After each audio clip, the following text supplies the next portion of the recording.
Yo, yo, yo, what up, y'all? It's your boy Fro, and today I'm going to be talking about one of my very, very favorite movies of all time. It's in my personal top 20 somewhere. But I'm going to be talking about Four Brothers, starring Mark Wahlberg, Tyrese Gibson, Andre Three Stacks, and Garrett Hedlund. Directed by one of my favorite filmmakers, John Singleton. Rest in peace. So ain't nothing to it but to do it. Four adopted brothers reunite after their adoptive mother, Evelyn Mercer, played by Fiona Flanagan, gets murdered in what seems to be a liquor store holdup. But they soon discover a huge web of corruption, lies, and betrayal. Our lead, Bobby Mercer, played by Marky Mark, is a rough and tough hockey player that throws tons of zingers and jabs at all of his brothers, specifically Jack, for being the youngest and for pursuing a rock star lifestyle. Angel, played by Tyrese, is a former Marine, but he's also a con man trying to be on the right path. There's a pretty funny moment in the end credits where he's at an airport gate and he's trying to get through with the fake ID, and the lady taking the tickets is saying, Mr. Wong, while he's running away. Jeremiah, played by Andre 3000, is a union organizer turned real estate investor, and his job comes into play later on in the film, especially when the corruption starts to seep in from other sides, and we're left wondering if we can even trust Jeremiah or not. And our final brother, Jack, played by Garrett Hedlund, is aspiring to be a rock star, a musician, but he's also on the quiet side, and it is heavily implied that he was abused when he was younger. Their mother, Evelyn Mercer, is established very early on to be highly respected around the neighborhood in Detroit, and also as a motherly figure to everybody around the community, especially to youths that are in trouble. So she's very strict, but has a very warm heart at the same time. One scene that really comes to mind that I really enjoy and I find really sweet is where our brothers are seated at the table for Thanksgiving dinner, and they're all individually imagining their mother, Evelyn, talking back to them. And it's both funny but heartwarming at the same time. She tells Angel, "Oh, another tattoo, Angel? Oh, don't be ashamed. Look at mine." But get your elbows off the table. But the only one from what I remember who doesn't get the vision of their mother right here at this particular moment is Bobby. She pops up on him at the very end of the film when all is said and done and justice is served, and that's another moment that I find really sweet. At the Thanksgiving dinner is where it's implied that Jack was abused when he was younger, because the vision of Evelyn holds his hand and says something along the lines of, I'm paraphrasing, "You're safe now and they can't hurt you." Sofia Vergara plays a lady named Sophia, who happens to be Angel's old crazy ex-flame. She's back in the picture, they're reconnected, and Bobby's constantly calling her La Vida Loca. Oh, she's so La Vida Loca. Terrence Howard and Josh Charles pop up playing two detectives, Green and Fowler, and Green is more so on the good side. He has a pretty good connection with the brothers, but Fowler turns out to be a scumbag and is actually heavily connected with the organized crime villains responsible for the murder. The main villain in this movie is Victor Sweet, played by Chiwetel Ejiofor, and his performance always surprised me since day one. Even on my 50th revisit, I still can't believe this guy's British. I think he does a wonderful job here playing such a slimy dude that's really fiending for power and authority, evidenced by the scene where he has one of his right-hand men, Evan, eat food up off the floor just because he was sitting in his seat. He does a great job at making you hate the character and you want to punch him in the face. I do love the basketball chase scene where the brothers are going after a guy named Damien after they see the surveillance footage from the liquor store where their mother was killed. The clerk points out Damien as one of the witnesses. They end up going to Damien's apartment. The guy lets his dogs unleashed on Bobby. They're biting the shit out of him. Angel gets a fire extinguisher to back the dogs off. "Get up off him, little boy." There's a pretty funny but brutal moment at the same time where Damien's trying to escape via rope a couple floors down. Bobby gets a butcher knife, cuts the rope, Damien goes tumbling, and it's freezing cold. It's Detroit weather in the winter.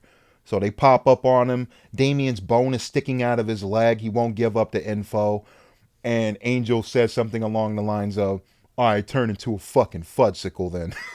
This movie is action-packed from start to finish, and it gets a big bonus point for me for being about 90% practical with its effects and stunts. There's a touch of CGI with some of the car chases here and there, but I don't mind it at all. I always thought the weapons were very gritty. We do have our standard 12 gauges, but the way that they look in the film is very gritty. It matches the cinematography. One of my favorite scenes that comes to mind is the shootout at the Mercer house, where nearly every brother's putting in their own work, but sadly, spoilers, this is where Jack dies.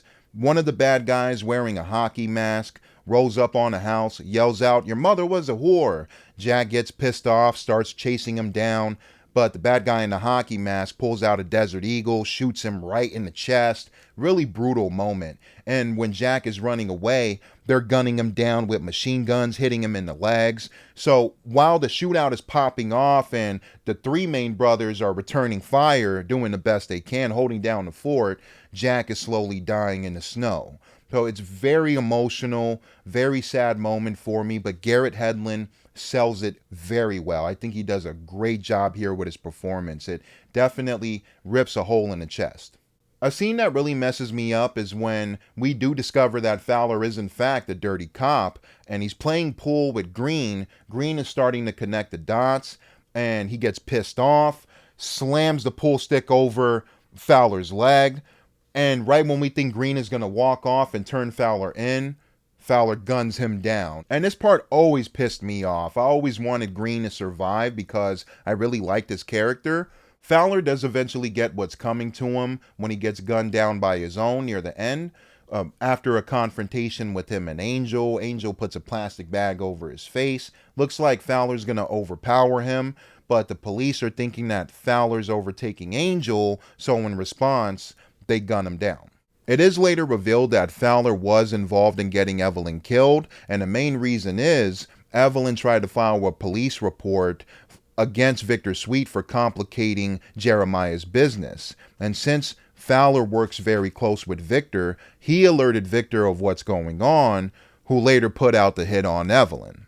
I do like the final fight scene between Bobby and Victor Sweet, but I always felt like it could have been a tad bit more suspenseful, a little bit more intense, and a little bit more bloody or brutal. I felt like it was a tad bit tame for a finale.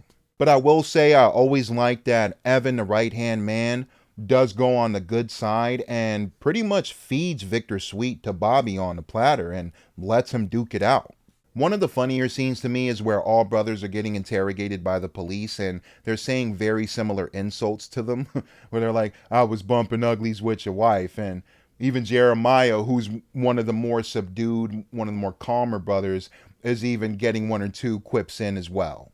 One of my very favorite things about the movie is the soundtrack. I think it's 10 out of 10. We have a lot of selections from Marvin Gaye's Trouble Man, including the title track, T Plays It Cool, Cleo's Apartment, and the placement of them in the film I think are wonderful. And not only that, I even like the use of Jesus Walks by Kanye, where the boys confront Evan at the bowling alley. But overall, Four Brothers has always been one of my favorite movies ever.